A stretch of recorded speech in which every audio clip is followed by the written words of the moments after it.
శుక్లాం బ్రహ్మ విచారసార పరమామాద్యాం జగద్వ్యాపినీం వీణా పుస్తకధారిణీం అభయదాం జాడ్యాంధకారాపహాం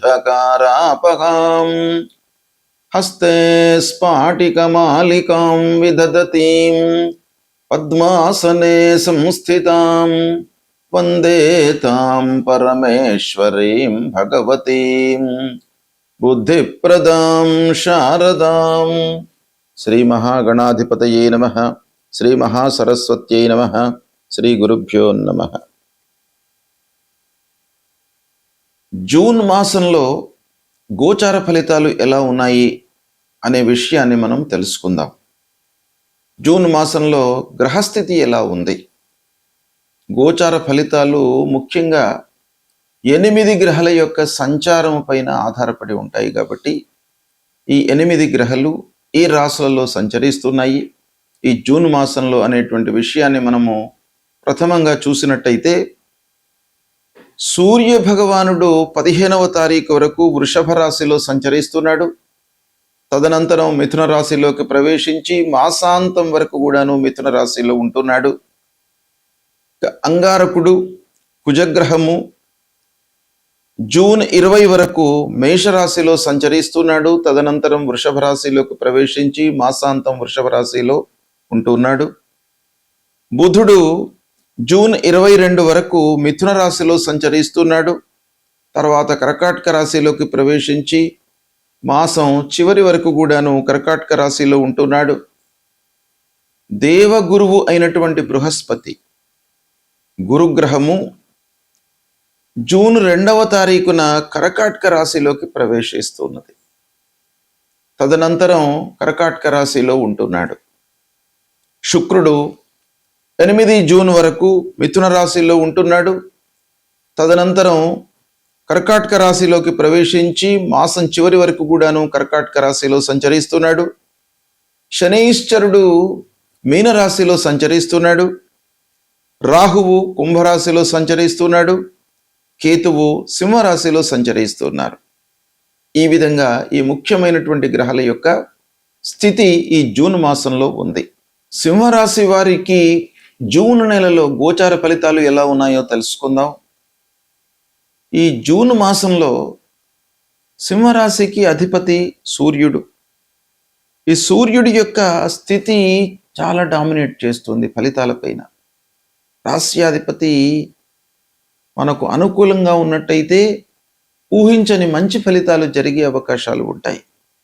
అయితే 15వ తారీఖు వరకు దశమ స్థానంలో సంచరిస్తున్నాడు సూర్యుడు. దశమ స్థానం ఉద్యోగ స్థానం. ఉద్యోగ ప్రయత్నాలు మీకు కలిసి వస్తాయి. ఎప్పటి నుంచో ప్రయత్నాలు చేస్తున్నటువంటి వారికి కూడాను ఈ మాసం లోపల ఉద్యోగం లభించే అవకాశము ఉంది. ఉద్యోగరీత్యా మీకు సమాజంలో గౌరవ మర్యాదలు పెరుగుతాయి. ఉన్నతాధికారులతో పరిచయాలు కూడాను ఏర్పడతాయి.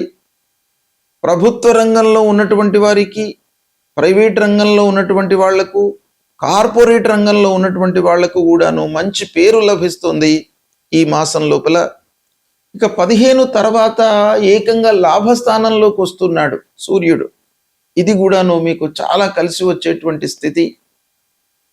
లాభస్థానము మీకు పనులు నెరవేరుతాయి, ఆదాయం పెరుగుతుంది, కొత్త వస్తువుల కొనుగోలుపై మనస్సు నిలుపుతారు, పొదుపుపై మనస్సు నిలుపుతారు, ప్రాపర్టీస్ కొనడానికై ఆలోచిస్తూ ఉంటారు. మిత్రుల ద్వారా అవకాశాలు మీకు బాగా వస్తాయి. సూర్యుడి యొక్క అనుకూలము ఓవరాల్గా ఈ మాసంలో సింహరాశి వారికి బాగా ఉంది. అయితే 20వ తారీఖు వరకు కుజుడు భాగ్యస్థానంలో ఉన్నాడు. భాగ్యస్థానంలో కుజుడు మూలకంగా కొంత మీకు ధైర్యం పెరుగుతుంది, పనులపై విశ్వాసం పెరుగుతుంది. కానీ చివరికి ఆలస్యము, చేతిలోకి ఫలితం అందకపోవడం మూలకంగా కొంత నిరాశకు గురయ్యేటువంటి అవకాశాలు కుజుడి మూలకంగా ఉన్నాయి. కానీ సూర్యుడు దాన్ని కాంపెన్సేట్ చేస్తాడు. కాబట్టి ఓవరాల్గా మీకు కలిసి వస్తుంది. విదేశీ ప్రయాణ యోగం కూడాను కనబడుతుంది. 20 తర్వాత కుజుడు దశమంలోకి వస్తున్నాడు. కనుక మీరు చేసేటువంటి పనుల లోపల అనుకూల ఫలితాలు ఉన్నప్పటికీ ఉద్రేకానికి వెళ్లకుండా, కోపంతో కాకుండా మీరు సంయమనంతో ఆలోచించి పనులు చేసినట్టయితే చాలా సత్ఫలితాలు వస్తాయి. కోపం మూలకంగా, కొంత అసహనం మూలకంగా అధికారులతో కొన్ని విభేదాలు కూడాను ఒక పక్కన గోచరిస్తున్నాయి. దాన్ని రెక్టిఫై చేసుకోవాలి. బుధుడు లాభస్థానం బాగా కలిసి వస్తుంది. వ్యాపారస్తులకు ఇది చాలా ముఖ్యమైనటువంటి స్థితి. వ్యాపారం బాగా కొనసాగుతుంది. సోషల్ మీడియా రంగంలో ఉన్నటువంటి వాళ్లకు ఆదాయం బాగా పెరుగుతుంది. 22 తర్వాత వ్యయస్థానంలోకి వస్తున్నాడు బుధుడు. కొంత ఖర్చులు పెరిగినప్పటికీ సద్వినియోగపడుతుంది. మంచి మార్గం కొరకై, మంచి పనుల కొరకై మీరు వెచ్చించే అవకాశాలు ఉన్నాయి. విదేశీ కమ్యూనికేషన్ పెరుగుతుంది. అంటే విదేశాలలో ఉన్నటువంటి వాళ్లతో మీకు స్నేహం పెరగడము, మాట వాళ్లతో మీకు ఆత్మీయత పెరగడము, ఇలాంటివన్నీ కూడాను ఈ మాసంలో గోచరిస్తున్నాయి. శుక్రుడు ముఖ్యంగా లాభస్థానంలో ఉన్నాడు. ఇది చాలా మీకు సంతోషకరమైనటువంటి స్థితి. బాగా కలిసి వస్తుంది.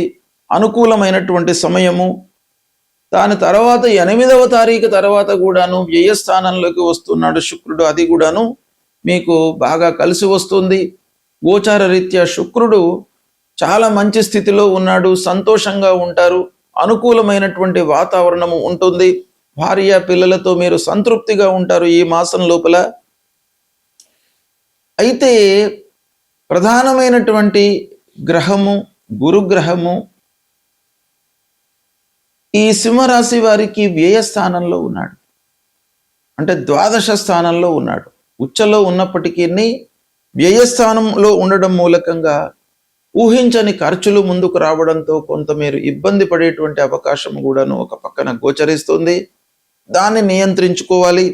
ఆధ్యాత్మికత వైపున మనస్సు వెళుతుంది. ఆధ్యాత్మికత పెరుగుతుంది మీ లోపల. ఇకపోతే శని ప్రధానంగా అష్టమ స్థానంలో ఉన్నాడు మీకు సింహరాశి వారికి. ఈ స్థితి కొంత ఇబ్బంది పెడుతుంది. అంటే మానసికమైనటువంటి ఒత్తిడికి గురి చేస్తాడు.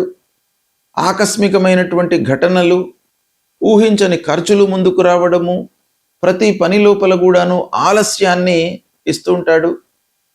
తాత్కాలికంగా సూర్యుడు, శుక్రుడు, బుధుడు ఈ గ్రహాలు అనుకూలంగా ఉండడం మూలకంగా శని యొక్క ప్రభావము ఈ మాసము తగ్గుతుంది. అయినప్పటికీ అష్టమ స్థానంలో శని ప్రభావం మట్టుకు ఉంటుంది గనక మీరు బాగా కాన్సన్ట్రేట్ చేయాలి. వర్క్ చేస్తున్నప్పుడు ఆరోగ్యంపై శ్రద్ధ నిలపాలి. మీరు ఓవర్లుక్ చేసినట్టయితే ఆరోగ్యపరమైనటువంటి సమస్యలను కొని తెచ్చుకున్న వాళ్ళు అవుతారు.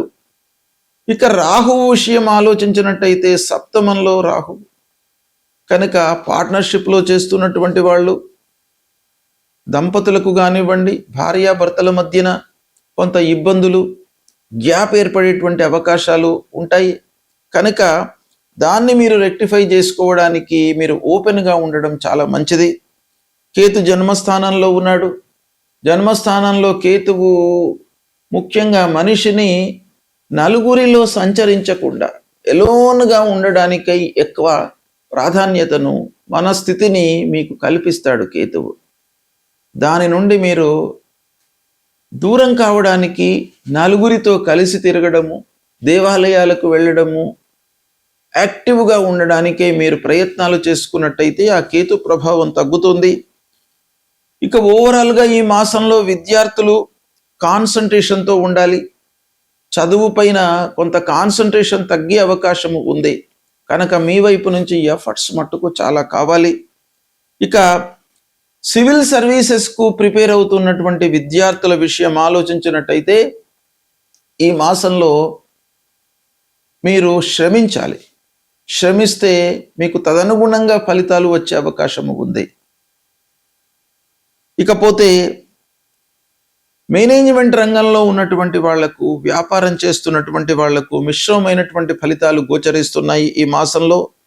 రాజకీయ రంగంలో ఉన్నటువంటి వాళ్ళకి వర్క్ ప్రెషర్ పెరుగుతుంది.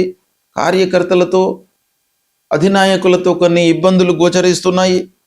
ఇక విదేశం లోపల ఉద్యోగం చేస్తున్నటువంటి వాళ్లకు కొంత అస్థిరత కనబడుతుంది సింహరాశి వారికి.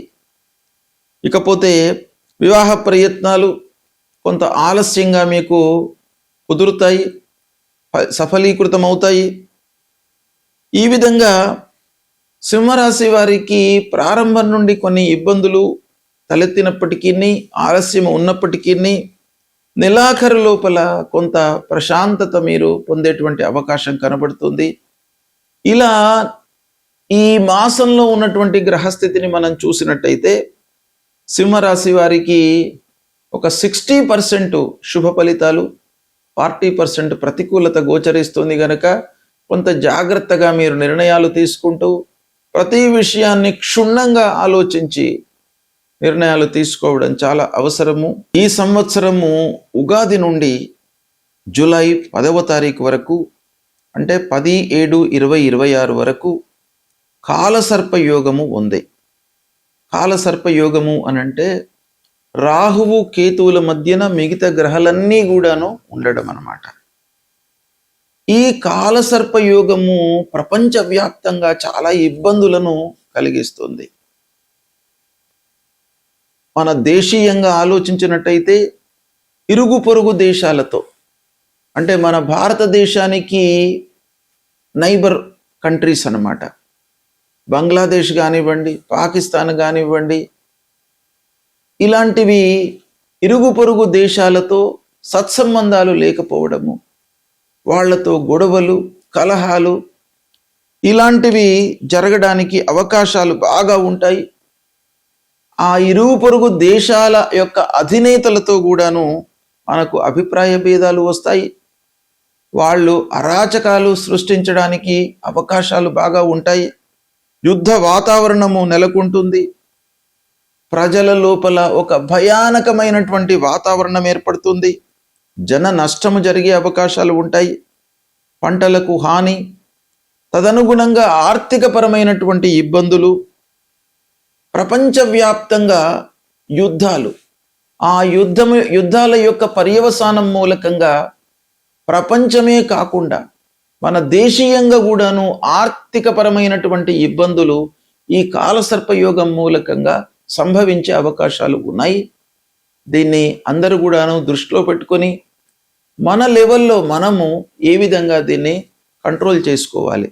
ప్రపంచంలో జరుగుతున్న అన్ని సంఘటనలకు మనము వాటిని రెక్టిఫై చేసుకోవడం అనేది మన స్థితి, మన చేతిలో లేదు కనుక మనము ఇలాంటి పరిస్థితులను ఎలా అధిగమించాలి అనే విషయాన్ని మన లెవెల్లో మనం ఆలోచించుకొని దానికి అనుగుణంగా ఉండడము మనము అలవర్చుకోవాలి. అయితే ఈ సమయంలో కాలసర్పయోగం మూలకంగా ఇబ్బందులు కలుగుతాయి కనుక మనము భగవంతుణ్ణి ఆరాధించడము, నిత్యం కూడాను శివార్చన చేయడము, శివుడికి అభిషేకం చేయడము, శ్రీమన్నారాయణుణ్ణి కొలవడము, ఇలాంటివి చేసినట్టయితే మనకు కొన్ని ఇబ్బందులు కలగకుండా, మన వైపుకు రాకుండా ఉండడానికి అవకాశాలు ఉంటాయి. దీన్ని మీరు సద్వినియోగం చేసుకోండి.